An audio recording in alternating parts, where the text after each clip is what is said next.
मन अहया सुन्नती इंद फ़साद उम्मती फ़लहु अजर मिअत शहीद, कि जिसने फ़साद ज़माना के वक्त कि जब ज़माने के हालात बदल जाएँ, लोगों के रहन सहन के अंदर तग़य्युर व तबद्दुल आ जाए, वज़ाक़त बिगड़ जाए, हत्ता कि गैरों की नक्काली में और गैरों की अक्कासी में फ़ख्र महसूस करने लगें, हुज़ूर की सुन्नत का हया न रहे, शरीयत का एहसास न रहे, आका की अदाओं से प्यार न रहे।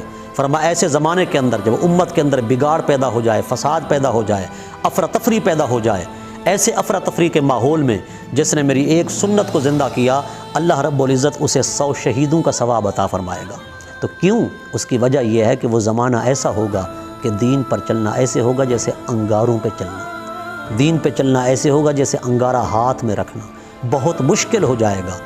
लोग सुन्नतों के करीब ही नहीं आएंगे, हुजूर की अदाओं के करीब ही नहीं आएंगे। तो जो बंदा हुजूर की अदा को ज़िंदा कर देगा, हुजूर की सुन्नत को ज़िंदा कर देगा, अल्लाह पाक 100 शहीद का सवाब अता फ़रमाएगा।